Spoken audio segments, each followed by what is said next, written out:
Welcome to Mercy Neighborhood Ministries 2021 virtual event, Standing Stronger Together.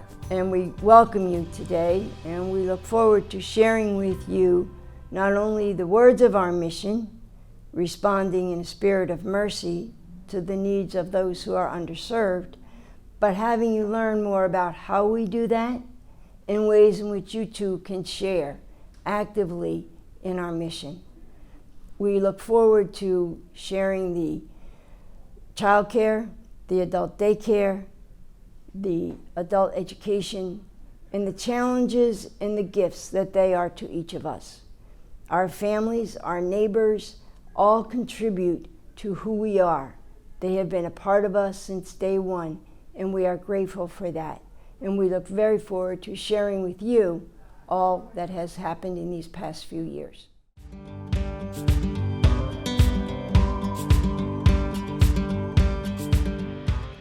Next up, we have Bob Cohen. Bob is the president and owner of Acme Corrugated Box Company and one of Mercy's most dedicated supporters. He and his wife, Mindy, run the Burton and Mindy Cohen Foundation, and in 2018, they were responsible for the renovation of our adult education center here at Mercy Neighborhood Ministries. We love hearing from Bob. I hope you do too. Bob, thank you for taking the time to do this today. You've been a supporter of Mercy for at least a decade now. And my first question would be, why do you believe in the mission of Mercy Neighborhood Ministries? Well, first of all, I don't think I'm saying anything out of school. That ever since I've met Sister Ann, it's been inspiring to me. The passion that she approaches her mission, and the fact that she makes such a difference in so many lives, as does the rest of the staff. But I mean, Sister Ann to me is the heart and soul of Mercy Neighborhood Ministries. And I have a great empathy and simpatico with her. She's one of my favorite people. That's great. She's a lot of people's favorite person. What do you see on a broader scale, the growing needs of Philadelphia and how Mercy steps up to meet those challenges? Well, Philadelphia is one of the poorest cities in the country now. The poverty level is pretty significant. And there are whole populations that are really being underserved. I don't think the political system is active enough in really taking it down the grassroots. So I think what happens in life, as I'm a great believer that the people that really do the work are the community people. It's not the government. And to me, no greater example of community involvement is as the example of Mercy Neighborhood Ministries. And so I believe you have to make it different. If you want to change the culture, if you want to change the dynamics, people can protest in the streets and they can make a lot of noise, but it's really the people that do the hard work. It's the Sister Ann's and the Steve Zieglers that do the hard work to educate that really makes a difference. What I learned early on in my life is that education is the key. Like location is important in real estate. To me in life, it's education. I came from a family, my mother graduated high school. My father didn't go past the 8th grade. But in our culture, there was no question my brother and I were going to go to college. No question how important education was.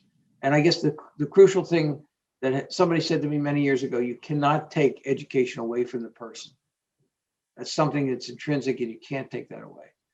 So anything that adds to that or blends into that, or it's going to enrich the community, because you're going to have people more successful. You're going to have people outgrow their circumstances. And you kind of answered my next question there with investment in the community, but what inspires you personally to be philanthropic? I think philanthropy and charity are in your heart. I think I would rather give a charity $10,000 than to pay $25 extra for a hotel room. That's how crazy I am. But that indicates where my priorities are. My priorities are not on material things for myself. I live a very nice life, and my lifestyle was set when I was probably in my 30s, and I'm not going to own 5 houses. I'm not going to have 20 cars. I'm not going to have 3 boats. That's all superfluous to me. It's giving back because I've been favored by God, by circumstance, by family. I've been favored, and I feel a duty to help people to reach their potential, whatever it is, you know. So I see the work in the minority communities is you're either going to have people whose lives are wasted, or you're going to have predators. And the third alternative is to educate and get them out of those circumstances. And to me, that's why I got involved. And what do you see in the future for Mercy Neighborhood Ministries? I see great things. I wish Sister Ann was 20 years younger, because I think her leadership and her passion are really crucial. Unfortunately, a number of the nuns that I deal with, Sisters of Mercy, are all aging out. Just found out that Sister Rose Martin is retiring. And these are all people that my wife and I have become very close to, and support. And I'm a little nervous of what comes after that. But I do see growth because there's a tremendous need, and you don't have an agenda. Mercy Neighborhood doesn't have an agenda. The agenda is helping people. There's no, if I do this, I'm going to get all this money from the government, or, you and I both know there's a lot of phony child care centers and things like that where the government pours money into these places, and I'm not sure they're even legitimate. So you offer a tremendous alternative, just like the schools that I'm involved in offer an alternative to public school education, which in many cases is criminal.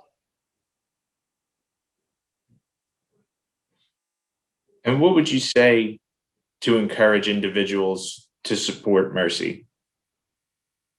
I would ask them to look inside themselves, and if they've been fortunate enough to lead a good life and have things that they wanted, to look beyond themselves. It's always about looking beyond yourself and seeing what's out there and seeing the opportunities to save a life. I'm not a believer that you can save everybody. I'm a believer that you save one person at a time. And if that person saves one person, that's going to impact him for the rest of his or her life. So it's very dramatic if you are willing to extend yourself to help other people. Thank you. Those are all the questions that I have, but if there's anything else that you would want to add about your experience here, or your nonprofit experience in general, feel free. Let me see how I can. All I can say is it's a very important part of my life now. My business still takes up a lot of my time, but all the other time I spend, it's on charities or building foundations for other things. For instance, I run an SAT course at Central High School, which was my alma mater. I'm looking to extend that potentially over to Cristo Rey. Again, it's about putting people on a pathway to success. If you score higher on the SAT course, 200 points, 300 points, maybe you get a scholarship. Maybe one of these kids gets a full ride, or maybe they get a reach school, which allows them to come out of a good school, and maybe have a better chance for a better job. So to me, it's all about opportunity. My wife and I just dedicated, we have our senior center at Mercy Neighborhood, but we just dedicated a technology center at HopeWorks Camden. Again, another great organization that works with kids, takes homeless kids off the streets of Camden and teaches them how to code and work on computers and data processing. And you know what happens? They get $35,000 and $45,000 jobs out of the gate. Mm-hmm. From families that weren't earning $20,000. Full families weren't earning $20,000. So all those things to me are building blocks to the community. And I'm trying to make a better world for my kids. They're going to be fine financially, but what we see happening in major cities with all this gun violence and everything else, my kids aren't safe from that either, you know? So I'm very concerned about turning this around, that people in the community have an impact to say, there's something better out there for myself. There's something better out there for my children. So it's creating opportunity. And I think that's why I do what I do.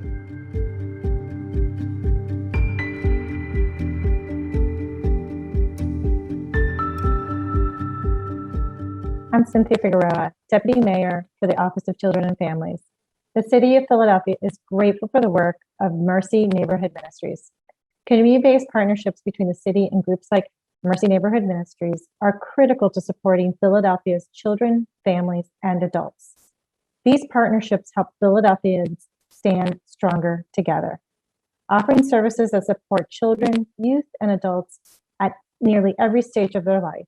Mercy Neighborhood Ministries helps our communities to thrive. From our youngest learners to our oldest learners, Mercy Neighborhood Ministries community-based services engage and inspire.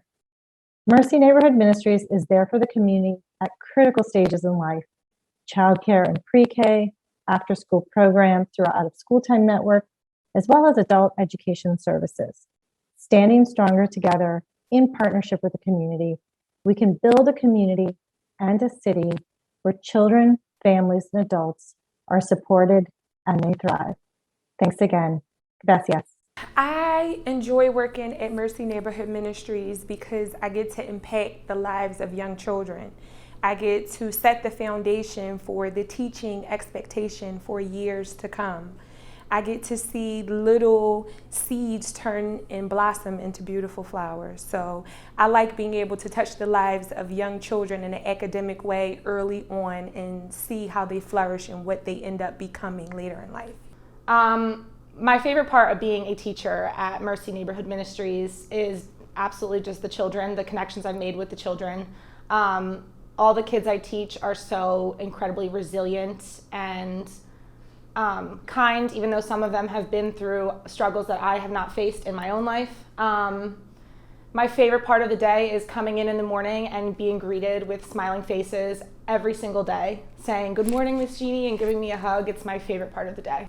One of the greatest challenges I think that our community faces is poverty and low-income families. I think that Mercy helps by offering so many different programs that are free of charge or that cater to low-income families, such as the Head Start program, the pre-K counts, the adult education program. They all cater to low-income families who they don't have access to high quality education. And because we are the only 4-star program in our area, I think that that's a major addition to our community. So thanks to Mercy for that.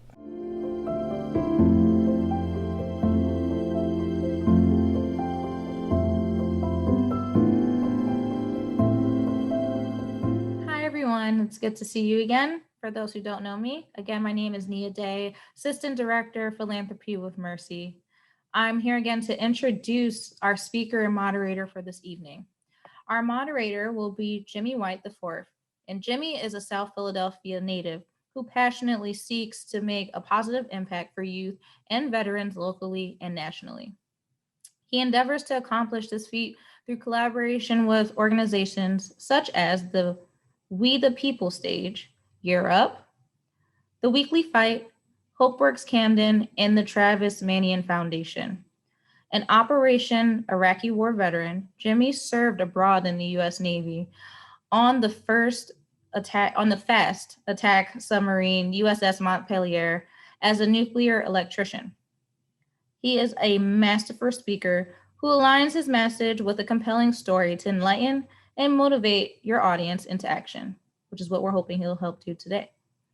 With his lively flair and down-to-earth charm, your audience will be captivated and leave your event entertained, informed, and inspired. Again tonight, Jimmy will be interviewing our speaker, Thomas Varela.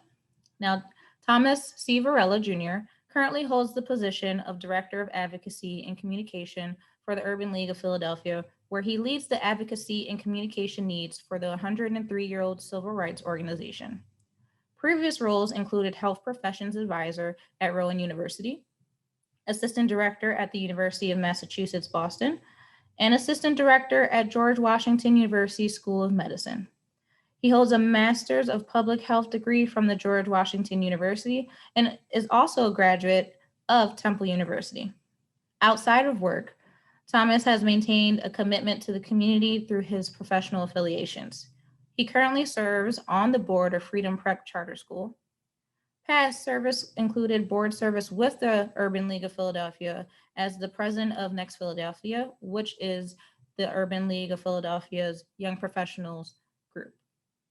He also serves as Temple University Black Alumni Alliance and with the Chester Alumni Foundation. He's a graduate of the National Urban League's Emerging Leaders Program, Diverse Force Board Governance Program, which is based out of Philadelphia, and the Philadelphia chapter of New Leaders Council. A native of Providence, Rhode Island, he is the eldest of 3 children raised by Cape Verdean immigrants.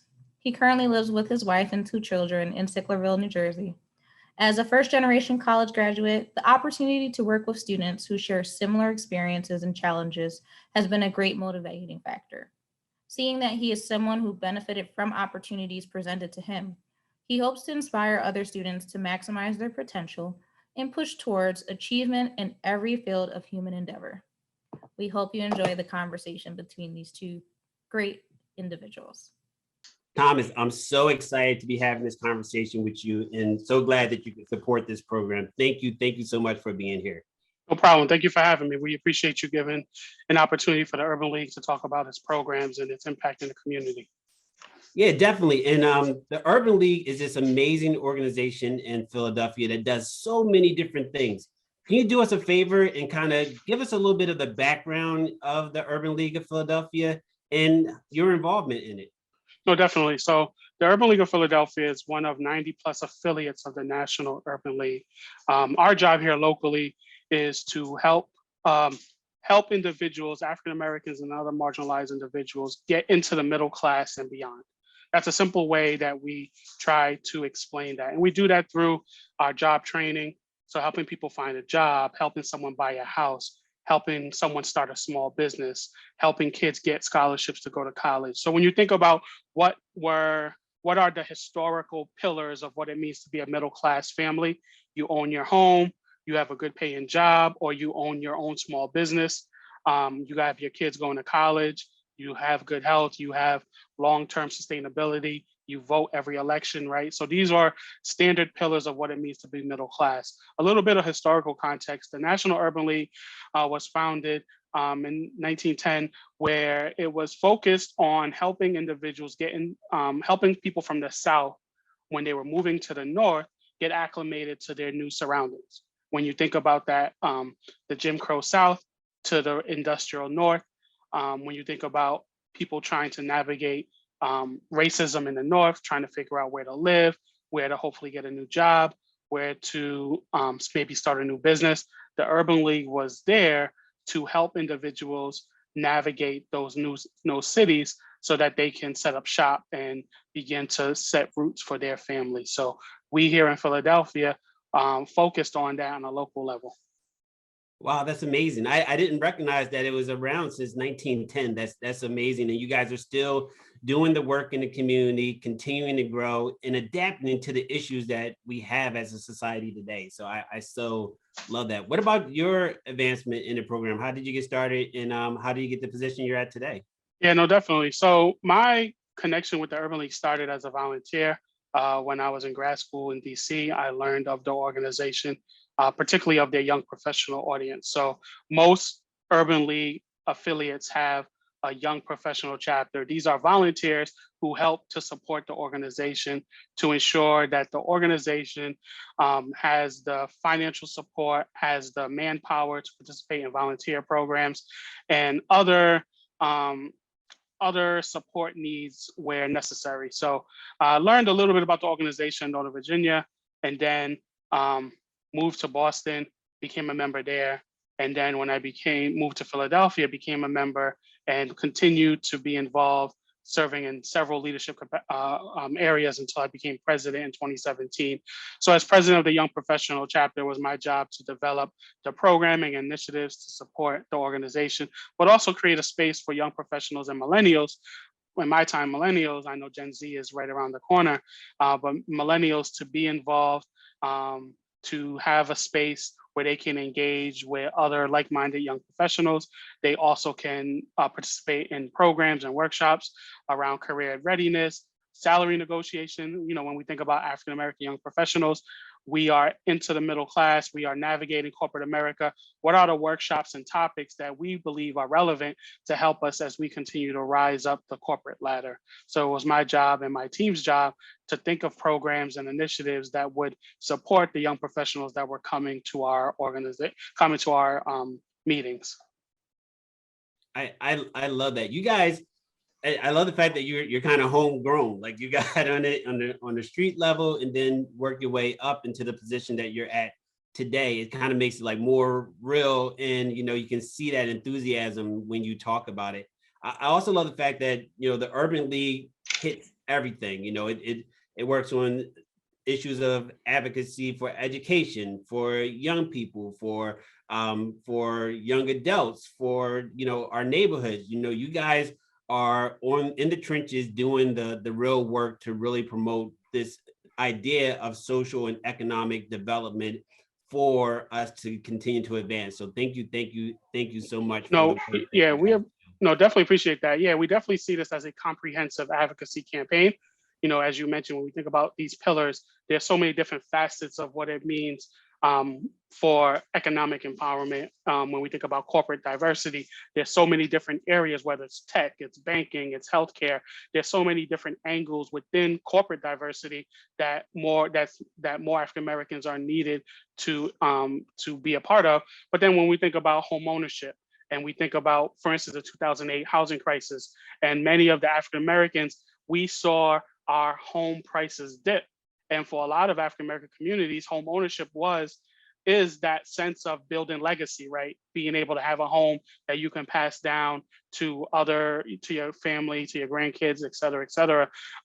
So when we were hit with the housing crisis, that had a tremendous impact on our community, right? And then that's tied to legacy when we think about the GI Bill, and we think about redlining, and we see how other communities, particularly white communities, were able to build legacy because they were able to take advantage of the GI Bill to move into the suburbs. And now they have the income that can, now they have the home that can help them create stability, but then create legacy, because now they can help get a second mortgage to help their grandkids buy a home in Point Breeze and in Fishtown. And now they're redeveloping neighborhoods where they have the capital to do so, whereas African Americans many times don't have the same capital, so they can't take the same risk to buy a home. So it's a very holistic effort that we are focused on, and it's really generational in terms of the work that we're doing to try to combat that.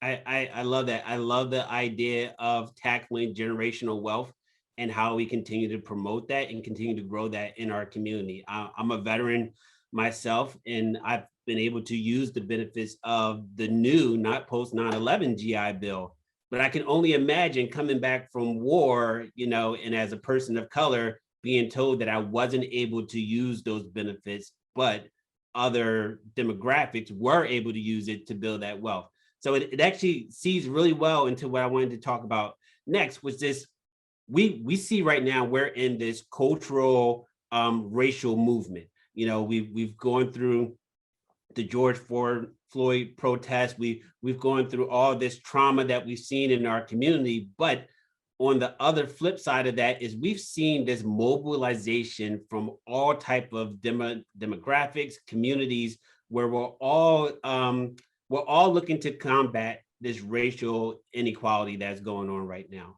What do you think was the major factors that brought so many people together and made this not just a moment, but made this a movement? Yeah, no, I think the moment one, you had COVID and the pandemic, most people were home, so they didn't have opportunities to be distracted. So when they saw the video, and they saw how long that Derek Chauvin was on George Floyd's neck, I think there was this sense of, reality that like this wasn't necessary, right? I think, I think society by and large gives police officers the benefit of the doubt in terms of having to use force. But when you see something like that, it's kind of like, okay, you're not in the heat of the moment. You have time to kind of relax a little bit. Why are you still on his neck? And I think that was a rationality that a lot of people, particularly white people, made, right? Because they could, like I said, they can rationalize heat of the moment reaction. When you have to shoot someone, things like that, they tend to give officers the benefit of the doubt because it's heat of the moment, bang, bang kind of reaction.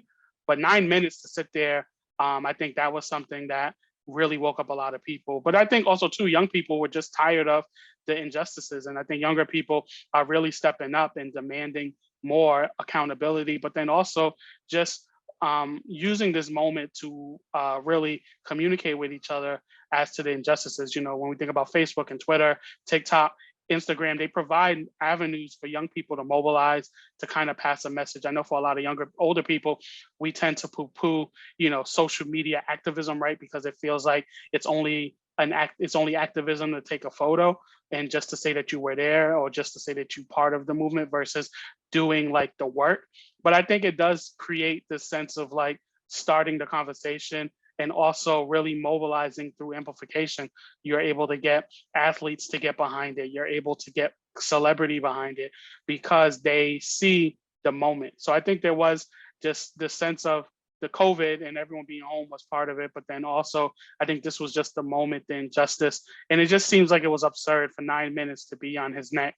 The police should have recognized that they were in control of the situation, and the fact that they weren't willing to take his knee off his neck. I think it just really woke people up to the injustices that we were talking about, right? Because you know how it goes. The African Americans and other marginalized communities are telling you this is what we're experiencing. We're constantly telling you that these are the injustices, and it's easy for people to ignore it or to try to dismiss it. And I think George Floyd's situation really just reminded everyone that, like, see, we told you.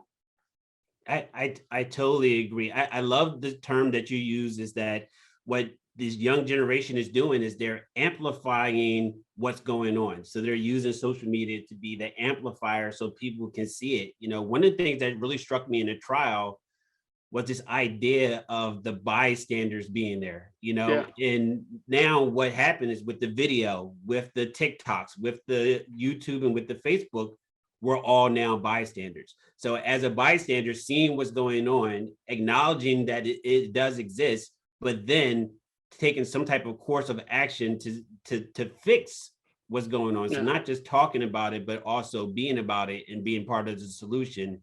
It really has energized our generation, and I'm so thankful for it. Yeah, no, that's really real, right? When we think about the situation, I forget the young lady's girl. I don't know how old she is, but the police had a different story. And if we didn't have the recording, we wouldn't have been able to really push back against what the police were going to say, right? And I think that goes back to the moment where younger people are recognizing that they need to be part of this fight.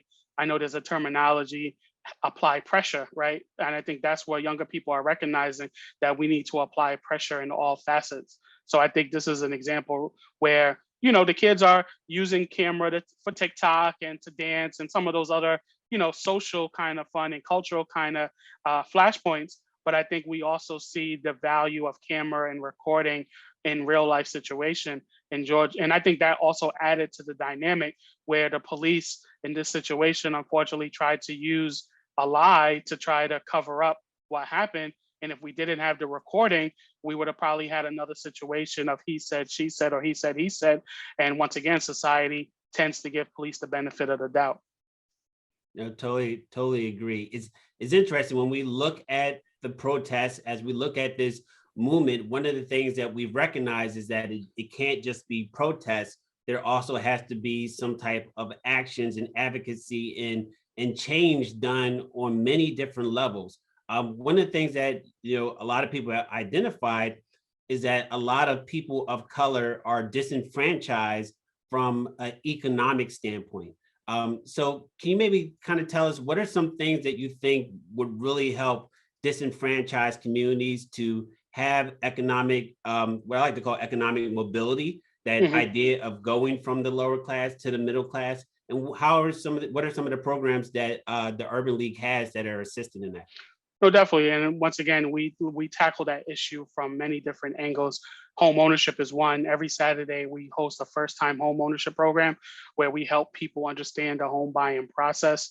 We also help people not lose their home. So in Philadelphia specifically, when individuals are potentially going to lose their home and they have to go in front of the court, our counselors are there, and many times the judges will direct people to our counselors to get additional support to hopefully prevent them from losing their home. So we do a lot of in-depth advising and counseling to ensure that our clients don't lose their home or to help them buy their first home. We help people Kind of start a bit. Go ahead. real quick, can you explain why home ownership is so important? Yeah, no, it's legacy building, it's generational wealth, right? Being able to pass a home on to someone, um, pass it down to your grandkids or your kids so that they can have the cushion to do what they want to do. So, for instance, I used that example earlier. You have individuals now living in cities because cities are what's hot right now. So you have people wanting to move to Point Breeze and Fishtown and North Philly. You know, the term gentrification gets thrown out a lot, right? So if you have someone in your family that can take on a second mortgage or refinance their home because they can help their kids who maybe is just living on a secretary salary or low income, you know, a salary that isn't so high, but they have the flexibility because their parents can give them the down payment because the parent took on a second mortgage on the first home in the suburbs. Now that kid is able to buy a home in an area that's rising. So now a home that they can buy for maybe 300,000. I'm just making up numbers, Yeah, right. 300,000 in an area. Let's say in an area like, let's say North Philly, the home is 200,000, and they can buy there. And then 10 years from now, that home is 400,000. They just doubled their money, right? But they needed the Hmm. capital on the back end, on front end, in order to take advantage of that home opportunity. And now, if someone wants to buy that home in the future, they now can recover. I mean, they can reap the benefits of that investment. So home ownership is really critical because it gives you equity that you can potentially leverage for future deals.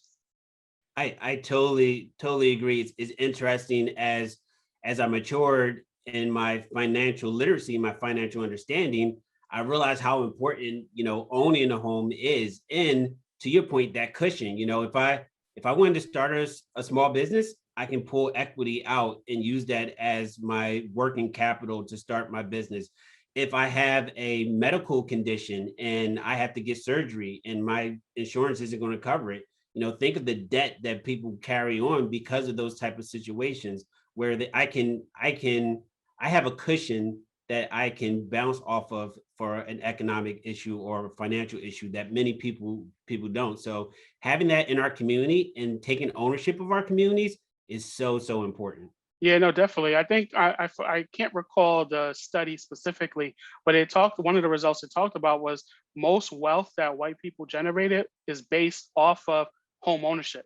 It was the fact that grandparents and previous generations were able to buy a home, were able to stay in that home, were able to pass that home on to their parents, I mean, to their kids and their kids and their kids. And that's what set folks up to have, some of that long-term generational wealth. And along with, when you think about things like life insurance, right? A lot of times in our community, we're scared to talk about funeral costs and we're scared to talk about Right. life insurance. But those are vehicles that other communities are using to pass that on, so that their kids now have a cushion, if and when I die and my family is able to take, whatever like my plan is, they can now use that cushion to buy another home or to move or to start a business based off of that money that's come in, right? So it's really about leveraging certain systems that currently exist in the United States. And, for African Americans, we have, justification to be skeptical of systems within America because we know the historical legacy, right? But there are hopefully tools that we can hopefully see as beneficial, and we hopefully should be seeing those tools as something that we should be leveraging. I totally agree. And it's one of the reasons why I love the work that the Urban League is doing, because not only are you guys providing support to individuals in the community, but you guys are on the front lines of speaking to legislators, speaking to organizations that are making these decisions, speaking to government officials to kind of advocate. We know that there are times that the system is against us. And the fact that you guys can be part of that system and help from the inside out is something that's really appreciated in our community. So that's a big moment for you guys. No, definitely. Yeah, the inside out approach is really valid, right? Because there are folks on the outside putting pressure. We are on the inside putting pressure. There's moments where the inside and outside need to speak and ensure that we're moving on the same page. But it's really important for folks to understand that you have to apply pressure in all facets, right? Yeah, you can march, but if you can't influence legislators, then the policies that you hope to enact, they won't get enacted, right? Everything that folks are fighting for is like more times than not, legislation needs to exist, right? Student loans, I'll give a perfect example. Student loans. I know there's a push for President Biden to remove $50,000 of student loan. I think Ayanna Pressley and others are fighting for that. Right. Yes, he probably has the ability to do that, but I'm pretty sure he's looking at it like this can be passed through legislation, because the passing through legislation is long-term sustainability versus, just passing one time. One president passes something, then the next president removes it. The next president passes something, the next president removes it. When you can have legislation that's consistent and built in, it's harder to remove. The Affordable Care Act is a perfect example. As many times folks have been on the Republican side have been pushing against the Affordable Care Act and trying to find ways to remove it. There's a reason why President Obama and during his term was really pushing for that to be passed through legislation, because it's harder to remove a bill when it's passed through legislation, because there's so many levers that would need to be triggered in order to retract a bill. I think that segues really well into the next topic I want to talk about, which is this idea that we recognize there needs to be change in our society, in our systems, in the way that we, especially in the African American and people of color communities, are treated within these systems. Can you kind of maybe talk a little bit about these two terms, this term of racial equity and this term of racial equality, and really what they mean and how you think they relate to each other? Yeah, no, when I think about racial equality, I think the first thing you got to remember, equality means everyone is equal, right? So it means that everyone has a voice, everyone is at the table.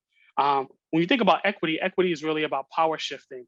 It's really about removing some of the inequities so that there can be a shift in resources. There can be a shift in who's in control, right? Because when we think about diversity, for instance, when you think about diversity, equity, and inclusion, diversity is everyone has a voice, right? That doesn't mean white people's voice is less. It just means everyone has a voice equally, right? However, when we talk about inclusion, when we talk about equity, we're now talking about shifting power. We're talking about shifting whose voice matters a bit more, because when we think about historically, we know whose voices did not matter as much. So when we think about racial equity, we're really talking about how do we shift the power in a way that is much more equitable, that takes into account historical factors. But now when we think about racial equity, we also have to think about it a layer below, right? Are we talking about racial health equity? Are we talking about economic equity? Are we talking about equity in other facets of these systems, right? Because when we talk about health equity, we're now trying to fight back against the historical impact that that African Americans have just dealt with as it relates to environmental issues, issues with food deserts, things like that. When we think about economic equity, we're thinking about shifting power. When we think about building our institutions, when we think about providing more income for small businesses so they can establish, right? I think of Maynard Jackson in Atlanta, the mayor that is, that was very instrumental in Atlanta's thriving Black middle class and upper middle class. And during his term as mayor, one of the things he talked about when we talked about the Atlanta airport, he said to many of those white contractors, you need to provide a certain percentage of the subcontractors to Black businesses in order to get access to the money that you want to help build this airport, right? And he knew that for many Black businesses, they may not have had the capital or the longevity to go after the primary contract. So there was, so those contracts did go many times to white business owners. But what he said was, for those white business owners, in order to get access to this contract, you have to ensure that your subcontracts go to Black and brown businesses. And for those the white business owners, they looked at that calculation and said, hey, we want that business deal, so we're gonna take advantage of this offer. Same thing with Marion Barry in DC.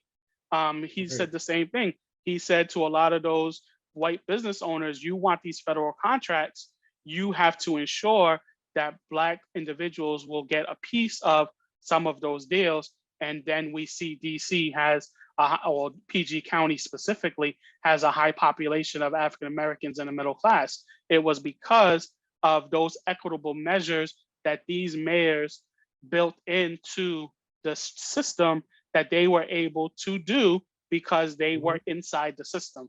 So for us at the Urban League, our hope and our focus is to, once again, through home ownership, through helping folks get a good paying job with family sustaining wage, help someone start a business, help bring capital into our community so that we can then shift the, kind of reduce the inequities that exist in our community. And more importantly, help create long lasting wealth for our community that can then get passed on to generations and generations. I love that. It's like, let's be real. Now is the moment of racial equity. We need that equity now. That I love the way you put it, that power shift that we need now so that we can have hope to reach that goal. And that goal would be racial equality over a long period of time, but we need the equity now to have that voice and to have that power to make the long-term goal come together. I think that's a great way of putting it. Yeah, no, definitely. It's really about that quality of opportunity, right? I think sometimes people get so caught up on, oh, you guys are trying to take some from someone else and give to us. And it's like, no, it's not necessarily taken from someone else. It's really looking at these systems and how these systems have leveraged the manpower of African Americans to build this country, right? So when we think about the Rockefellers and we think about the Heinz or any of these large names, right, that have Henry Ford, all these names that were able to establish and build, quote unquote, America, it was off of Black labor many times in order to kind of establish that foundation, which then became the generational legacy that they were able to pass on to their families, to their families, to their families. And for many of us, once again, going back to the home ownership, that's just one specific example. We haven't had those opportunities to build generational wealth. So what we're asking for is give us an opportunity to build that generational wealth. Give us the opportunity through equitable school funding so that our kids have the same opportunity to succeed and or fail in some cases. But if we're failing because of inadequate funding, then our failure is more so because of the lack of funding. Now, if things are equal as it relates to funding, then kids fail or don't fail. Now that's a little bit different. But I think that's why it's really important when we talk about this fight for equity, we're really talking about the opportunity to build long-lasting businesses or to find ourselves in good paying jobs so that we can build a legacy that we like for our family so that we are entering into the middle class and beyond, just like every other community has had the opportunity to do so in America. No, I totally agree. It's interesting because sometimes you hear in our community that, I can never do this, or I can never be that, or this is what it's going to be. And I had to kind of settle into what it is. But, when we have these moments of opportunities that become available to us, it allows us to shine. It allows us to grow. It allows us to build, to take that next step forward as a community. So I love that. And I love that the Urban League provides those through many different programs. Definitely. Question for you. What, one of the things that has gained a lot of traction recently, especially in the news, is this idea of resurfacing reparations and having the government be able to provide for these disenfranchised communities that were originally promised you kind of a step up to assist them as they try to build generational wealth. What's your thoughts on the program? Yeah, it's interesting. I know Evanston, Illinois is a city that I believe is doing some reparations of some sort where they're redistributing money. So I think it'll be fascinating to see what does that look like as it moves forward. I think we need a study. I know the National Urban League has pushed for that study just to kind of see what would it look like. But I think it goes back to what we talked about earlier, applying pressure. And this is where folks have to remember that more times than not, obviously, like I said, we need a study, but more times than not, if reparations is going to be enacted, it probably needs to be passed by legislation, which means it needs to be voted on. So once again, that speaks to the power of voting and the need to vote in every election. And then also know how to hold elected officials accountable so that if someone says reparations, I'm a one vote issue and reparations is the only reason that I vote, then while I wouldn't suggest you be a one issue voter, right? But if someone says that they are, then they need to really understand, do their elected officials vote for that, right? Or are they for that or against that? Or are they for a study, right? Because it's probably going to be, are you for a study or are you not for a study? And then once you go through that study and look at what the results are, then the elected officials will be asked once again, okay, here are the results. Now, where do you stand on this issue? So it's gonna take time. There's a lot of layers there. But I think that's why applying pressure, if this is an issue that you are passionate about, you have to recognize the levers and know how to apply pressure at all levers of this kind of like fight towards the end goal, if reparations is that goal for people. I love that. I definitely agree. This is one of those things where we need more information. We need studies. We need to know what the short-term, long-term impact would be of this. And it's interesting. Some people say, oh, you're giving people free money. Me personally, and my personal stance is that it's not necessarily about giving people free money. It's about setting people up for success in a system, in a structure for people to be successful.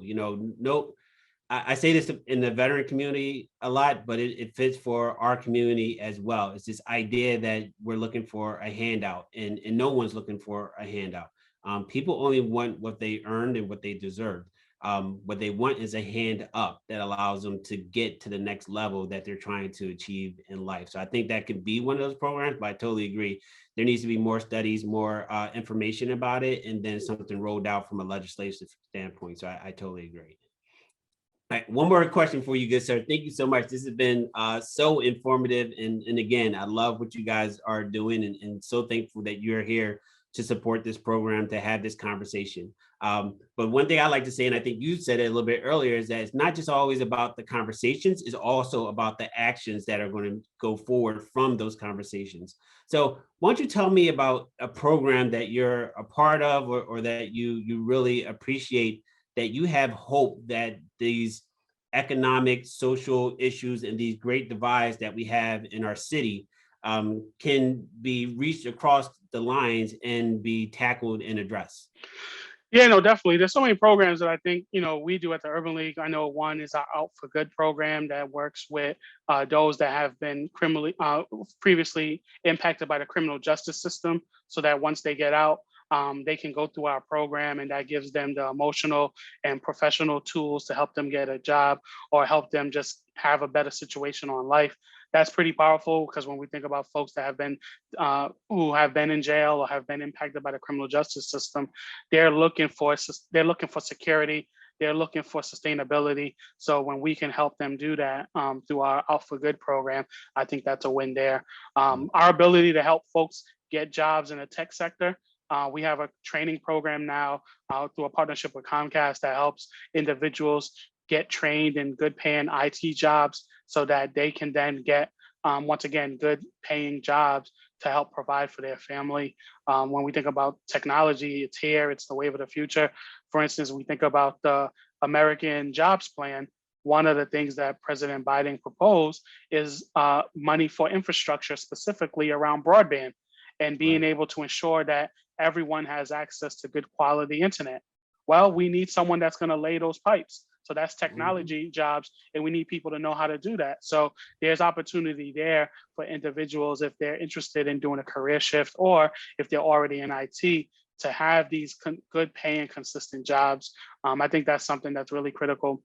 I think we also got to think about just really focused on supporting our kids and being able to give them resources that they need in order to pursue their career, whether it's college or a trade, that they have the resources. So our program through Project Ready is able to support those kids through career exploration, skill building, and other professional development that helps them achieve their goals. So, as I said, for us at the Urban League, we're really thinking holistically about how do we support our community, help them get the opportunity and the resources that they need so that they can achieve their goals. And hopefully those goals are long-term sustainability for their family.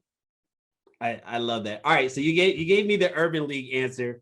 Give me the Thomas effort answer. What gives you hope? Yeah, no. So I think one of the things that I really think about, and you asked me to give the Thomas answer, so maybe I'm gonna be a little more casual. I think one of the things that I really think about is really trying to empower young people to recognize that this moment is now, right? As we talked about, these young people are hitting the streets, they're applying pressure, they're leveraging tools, and in many cases, they're pushing back against older people like, yo, our time is now. We really want to be part of the fight. And I think one of the things I really want younger people to know is all levers of influence and all levers of applying pressure, right? You can't just protest, you have to vote.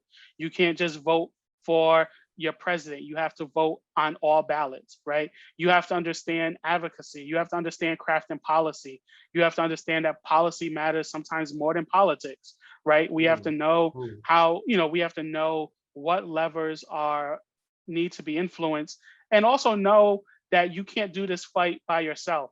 How are you mobilizing and building a team so that one person is tackling education, another person is tackling housing policy, another person is tackling economic policy, and then maybe once a month you guys come together, and when it's time to report out, okay, you with the education, what's the update? What's the next steps?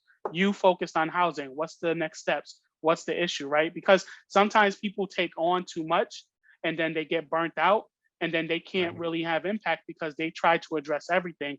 Whereas this is a moment where folks should be working together and know that there's so many different prongs that need to be tackled, and recognize that you can do that. But then also recognize that there's organizations that are already doing that.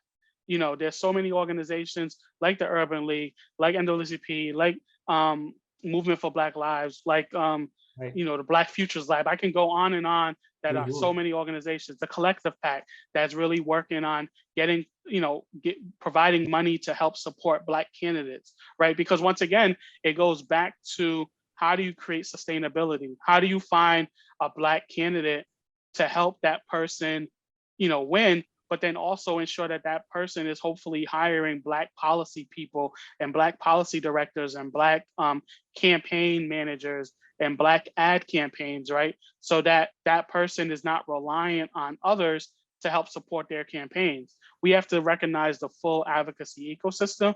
And my hope is that young people, as they're mobilizing, that they are trying to tackle and kind of insert themselves in this full ecosystem, and not just think of it as all I do is protest and all I do is march. Because if you're not doing those other things, then your efforts on marching are going to become, they're not going to have the same impact. That's such a wise way of putting it. We definitely see the energy, but I totally agree. Now's the time to mobilize. Now's the time organize. Now's the time to get the structure, the infrastructure in there to really begin to make change and to do it strategically. So Yeah. I love that, and I love that you're a part of it. Do me a favor, how can people get in touch with you in the Urban League and be part of the solution? Yeah, no, there's definitely many different ways. We do have a website, www.urbanleaguephila.org. You can find us on Facebook. We have a Facebook page, Urban League of Philadelphia. We have Twitter, UL Philly at UL Philly. We have Instagram, UL_Philly. We have LinkedIn. So for our professionals that are looking for a way to connect, Nice. you can find us on Urban League of Philadelphia. And I think, for the young people, I really think all of us, for African Americans, I think one of the things that we recognize is that we control culture, right? We know culture is dictated by the moves of Black people. But I do think when we think about Black power, we have to combine culture and politics. And both angles are critical. We need to be involved with the politics. For instance, we think about the voter suppression that's happening now. There's organizations that literally craft the policies that all these elected officials are following to ensure that they can suppress the vote. We need to think that we need to recognize the systems, and we need to recognize the building that can happen in order to influence, right? And we see that because we influence culture. We think about the ways that we control Clubhouse, Instagram, all the entities, anything that we see, hip hop, we know that we control and influence culture in America, right? But we also have to recognize that how do we control politics and policy so that if we really want true Black power, it's both. It's not just one or the other. I really want to, I really want to leave that for the young people and anyone, right? When we think about how do we just really focus on supporting our institutions like the Urban League of Philadelphia, that's really focused on, setting up families for long-term success, making sure that you're helping those organizations that already exist. And then if you feel that the organization does not exist, or you feel that the issue isn't there, then you're able to build your own organization, right? So you're not just building an organization just to say that you built something, because there are organizations that are already there doing the fight. So how do you ensure that these organizations have the support to have, continued success, but then also recognize where are there spaces that aren't being uplifted, and create the structures and the systems in order to apply pressure in that specific space. I love it. That kind of goes back to something you said before about amplifying others and amplifying what's going on. And then this concept of collaborating with impact, collaborating with purpose. So I think this is a perfect example is this interview right now, where we're able to connect two different organizations and to be able to amplify what you guys are doing, for you guys to support Mercy and everything that they're doing. So thank you so much for supporting us and for being part of this process. Thank you. Not a problem. Thank you for giving me an opportunity to represent the Urban League of Philadelphia, giving the Urban League a chance to tell its story and show how it's having impact in the city of Philadelphia and across the Philadelphia region. So thank you very much. Yeah, I don't know about everybody else, but I'm energized. I'm ready to support. So great, we appreciate it. Thank you for your support, and definitely follow us on social media. That gives you all the real-time updates and all the things that we're doing, and you can find a way to be involved regardless of how you want to be involved. And I think that's always important. Not everyone can be involved in a certain way. So we look forward to that support. Sounds good. Thank you guys so much for joining us, and have a blessed day. Well, that's a wrap for today, everyone. Thanks again for joining us. And before you head out, we have a quick few announcements from Steve. Thanks, Nia. Thank you all for tuning in. Don't forget to follow us on Facebook, Twitter, and Instagram at Mercy Neighbors. You can also click the link below to donate to Mercy and to head to our website, mercyneighbors.org. As a reminder, the Development Office is responsible for raising $650,000 each year for the great programs you've heard about today. We're currently at $425,000 with that $650,000 goal by August 31st. So we really appreciate your support. Thanks again, everyone, and we'll see you for the next programming day tomorrow. See you soon.